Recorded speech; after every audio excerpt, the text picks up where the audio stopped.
Hello, this is Dr. David Bilstrom, and this is Ask Dr. B, where you send in your questions and we get to answer them on video. So today's question comes from Robert, and the question is, are autoimmune diseases hereditary? Well, I think this is a fantastic question, and I think it's fantastic actually that's coming from a man. Epigenetics, the things that turn on and off genes, is a lot different than genetics. So genetics is what genes do we have? Now, we used to think that genes were hardwired. Whatever you have from your family, good, bad, or otherwise, you're stuck with it.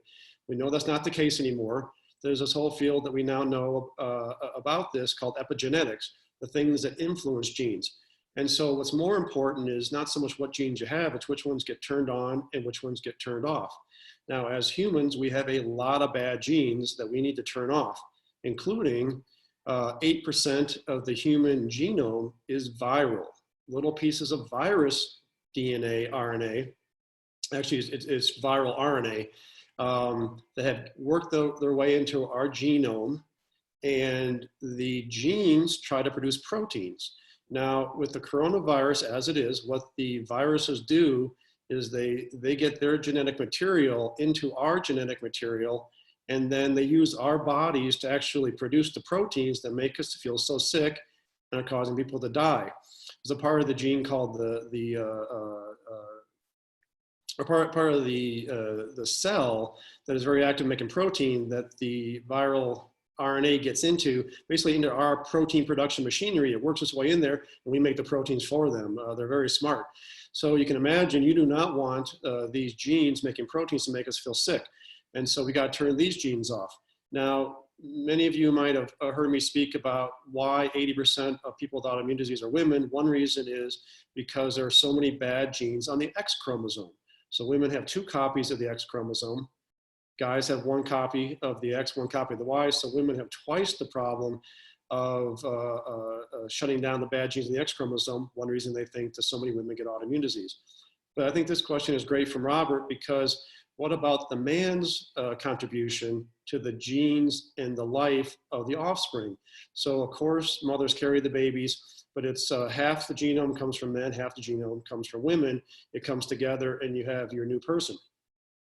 Now what we see is if you have bad genes, they actually get passed on the next 4 generations.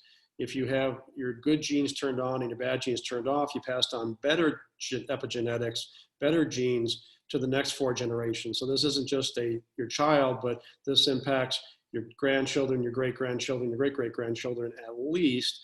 It was a few years ago, we thought it was just 2 generations. Now we know it's 4, so it may turn out to be 6, 8, 10, 12, who knows?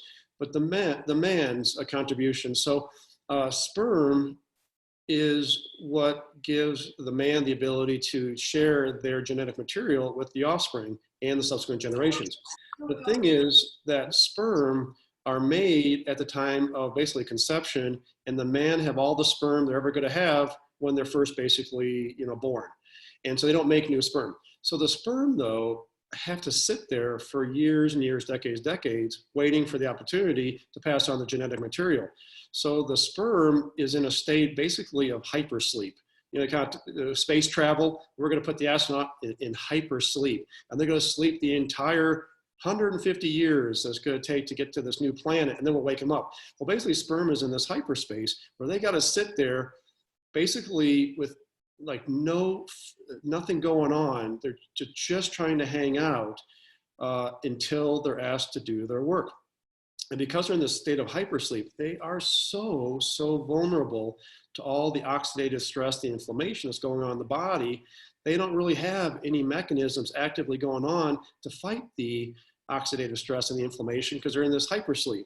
So they're totally reliant on the body to control the inflammation for them so they don't get beat up. And then if they get beat up and injured, they're going to pass on bad genes to the next generations. And so it is so important for the fluid they're bathed in and the entire body to optimally control inflammation, oxidative stress, so that the sperm can stay healthy. And then they're asked to send on their genetic material at conception. They're going to be studying clean, healthy DNA, good genes turned on, bad genes turned off to their offspring, which then leads to healthier lives for the next several generations. And we see this when it comes to depression and anxiety and cardiovascular disease and diabetes and autoimmune disease and cardiovascular disease. All this epigenetics is what drives all chronic health issues in subsequent generations. And this includes autoimmune disease. So yes, it is hereditary, but it doesn't have to be. If people can make sure their genes are clean, turn on the good ones, turn off the bad ones before conception, then the next at least 4 generations benefit from doing this. Thank you so much, Robert, for your question. We'll talk next week.